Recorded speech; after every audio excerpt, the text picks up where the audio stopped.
வணக்கம். House of ஆச்சாரியாவிற்கு உங்களை அன்போடு வரவேற்கிறோம். இங்கு ஒவ்வொரு நிறுவனத்திற்கும் ஒரு கதை இருக்கிறது மற்றும் ஒவ்வொரு கதையிலும் நமது வாழ்க்கைக்கு தேவையான ஒரு பாடம் இருக்கிறது. எங்களின் ஆடம்பர பிரிவின் லக்ஸரி செக்மெண்ட் முதல் வீடியோவில் நான் உங்களுக்கு சொல்லப்போகும் கதை உலக புகழ்பெற்ற நிறுவனத்தை பற்றியது. நீங்களும் இந்த நிறுவனத்தை பற்றி பலமுறை கேள்விப்பட்டிருப்பீர்கள். அந்த நிறுவனத்தின் ஆடைகள், காலணிகள் மற்றும் நகைகளை வாங்க வேண்டும் என்று எப்பொழுதாவது கனவு கண்டிருப்பீர்கள். வாருங்கள், அந்த லோகோ எது? அந்த நிறுவனத்தை யார் தொடங்கினர்? அதன் வரலாறு என்ன என்பதை தெரிந்து கொள்வோம். வாழ்க்கையில் வெற்றி என்பது ஆறுதலாக அமர்ந்திருப்பதன் மூலம் கிடைப்பதல்ல, அது போராட்டத்தின் மூலமே கிடைக்கிறது. இன்றைய கதை உலக அளவில் புகழ்பெற்ற ஒரு சாதாரண ஏழை பையனை பற்றியது. ஒரு சிறுவன் தன் கனவை துரத்திக் கொண்டு சரியாக 470 கிலோமீட்டர் தூரம் நடந்தே செல்கிறான். அப்படி சிறிய அளவில் கடின உழைப்புடன் தொடங்கிய அவனது பயணம் இன்று உலகின் மிகப்பெரிய ஆடம்பரத்தின் அடையாளமாக எக்கான் ஆஃப் லக்ஸரி மாறியுள்ளது.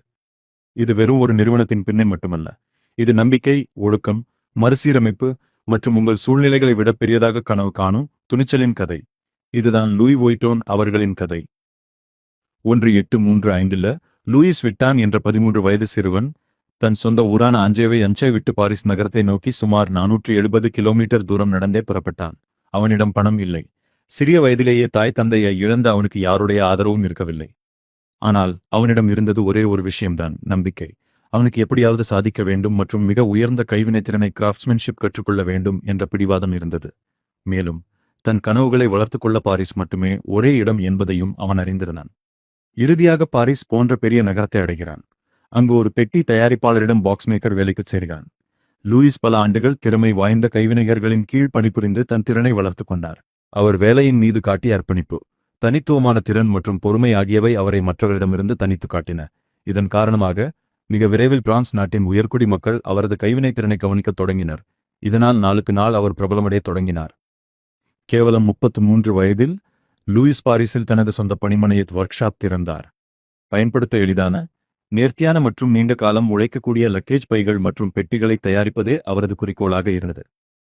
அந்த ஒரு எளிய யோசனை மிக விரைவில் அவரை உலகிற்கு அறிமுகப்படுத்தியது. லூயிஸ் விட்டான் வாழ்க்கையின் மிகப்பெரிய திருப்புமுனை எதுவென்றால், லூயிஸ் விட்டான் வருவதற்கு முன்பு பயணப்பெட்டிகள் மிகவும் கனமாகவும் உருண்டையாகவும் இருந்தன. அதனால் அவற்றை ஒன்றின் மேல் ஒன்றாக அடுக்கி வைக்க முடியாது. ஆனால் லூயிஸ் இந்த சிக்கலை துல்லியமாக புரிந்து கொண்டார்.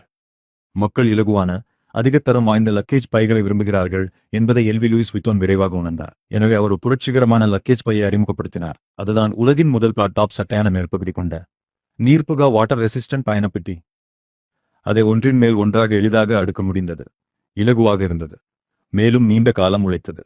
இதனால் உலக பயனுள்ளர்கள், பணக்கார பயணிகள் மற்றும் அரச குடும்பத்தினர் உடனடியாக இதை விரும்பத் தொடங்கினர். அந்த பெட்டி வெறும் ஒரு டப்பா அல்ல, அது ஒரு மிக உயர்ந்த புதிய கண்டுபிடிப்பாக இருந்தது. பயண முறையை நிரந்தரமாக மாற்றிய ஒரு வரலாற்று திருப்புமுனையாக அது அமைந்தது.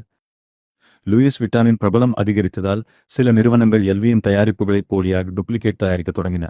1800களிலேயே போலி தயாரிப்புகள் சந்தைக்கு வர தொடங்கின. எனவே 1896 நிறுவனம் தனது சின்னமான மோனோகிராம் கேன்வாஸை மோனோகிராம் கான்வாஸ் உலைக்கு அறிமுகப்படுத்தியது. இந்த வடிவமைப்பு மலர் வடிவங்கள், வடிவியல் வடிவங்கள் மற்றும் லூயி வீட்டன் என்ற எழுத்துக்களின் கலவையாக இருந்தது.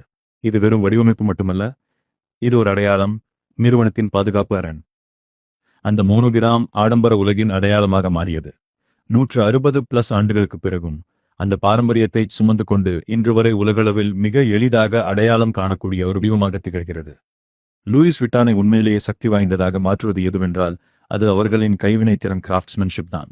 ஒவ்வொரு தயாரிப்பும் நூற்றுக்கணக்கான படிகளை கடந்து செல்கிறது. வெட்டுவது, வடிவம் கொடுப்பது, தைப்பது, விளிம்புகளை சரி செய்வது என பல நிலைகள். தங்கள் தயாரிப்புகளை உருவாக்க பல கைவினைஞர்கள் பல வருடங்கள் பயிற்சி பெறுகிறார்கள். இவர்களின் ஒவ்வொரு தையலும் ஒரே மாதிரியான அழுத்தத்தை கொண்டிருக்கும். ஒவ்வொரு வெட்டும் துல்லியமாக இருக்கும். ஒவ்வொரு சிறிய விவரமும் லூயிஸ் விட்டு சென்ற பாரம்பரியத்தை மதிக்கிறது. 140 ஆண்டுகளுக்கும் மேலாக லூயிஸ் விட்டான் பயணப் பொருட்களில் டிராவல் குட்ஸ் மட்டுமே கவனம் செலுத்தியது.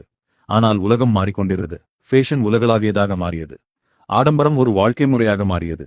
எனவே நிறுவனம் ஆடைகள், காலணிகள், அணிகலன்கள், நகைகள் என தன் வரம்பை விரிவுபடுத்தியது.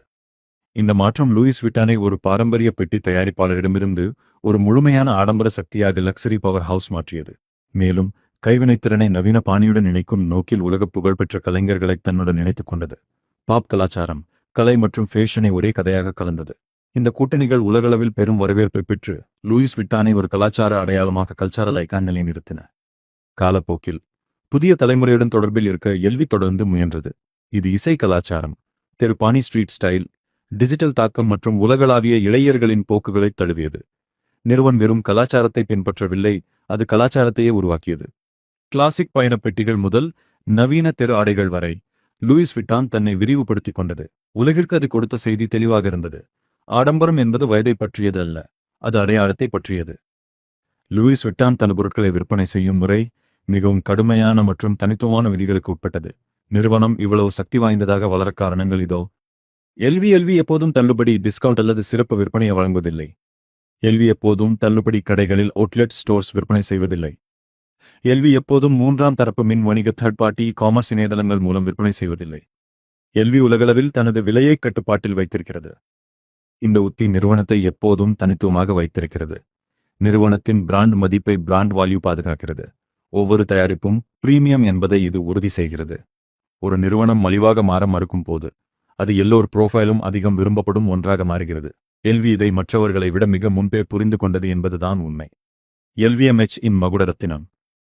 இன்று லூயிஸ் விட்டான் உலகின் மிகப்பெரிய ஆடம்பர குழுமமான எல்விஎம்எச் இன் மகுடரத்தினமாக கிரவுன் ஜுவல் விளங்குகிறது. எல்விஎம்எச் ஃபேஷன், நகைகள், அழகு சாதன பொருட்கள், ஒயின்கள் மற்றும் ஆடம்பர சேவைகள் உட்பட 75க்கும் மேற்பட்ட நிறுவனங்களை கொண்டுள்ளது. ஆனால் லூயிஸ் விட்டான் தான் எல்விஎம்எச் இன் உண்மையான சக்தி மற்றும் அதிக லாபம் தரும் மிகவும் செல்வாக்குமிக்க நிறுவனமாகும். இந்த நிதி பலம், டிஜிட்டல் ஆடம்பரம் முதல் நிலையான பொருட்கள், சஸ்டைனபிள் மெட்டீரியல்ஸ் மற்றும் எதிர்கால சில்லறை விற்பனை கருத்துக்கள் வரை முடிவில்லாத புதுமைகளை உருவாக்க எல்விக்கு உதவுகிறது. திரைப்படங்கள், விமான நிலையங்கள், இசை வீடியோக்கள், ரெட் கார்பெட்டுகள் மற்றும் சமூக ஊடகங்களில் எல்வியின் தயாரிப்புகளை நீங்கள் அடிக்கடி பார்க்கலாம். மக்கள் எல்வி தயாரிப்புகளை வாங்கும்போது அவர்கள் வெறும் ஒரு பையே வாங்குவதில்லை, அவர்கள் ஒரு அடையாளத்தையும் அந்தஸ்தையும் ஸ்டேட்ஸ் வாங்குகிறார்கள். இன்றளவும் லூயிஸ் விட்டான் தன்னைத்தானே புதுப்பித்துக் கொள்வதை தொடர்ந்து செய்து வருகிறது. நிறுவன நிலைத்தன்மை, புதுமை, டிஜிட்டல் ஆடம்பரம் மற்றும் அதிவேக அனுபவங்களை நோக்கி நகர்கிறது. விர்ச்சுவல் கடைகள், virtual stores, augmented reality, fashion augmented reality, நிலையான பொருட்கள், புதிய யுக கைவினைத்திறன் என 168+ ஆண்டுகளுக்கு பிறகும் லூயிஸ் விட்டான் காட்டிய வழியிலேயே அந்த புதுமை பாரம்பரியம் நிறுவனத்தை முன்னோக்கி வழிநடத்துகிறது. லூயிஸ் விட்டான் என்பது வெறும் ஒரு நிறுவனம் அல்ல, அது ஒரு பரம்பரை, கைவினைத்திறன், படைப்பாற்றல் மற்றும் கலாச்சார தாக்கத்தின் சின்னம்.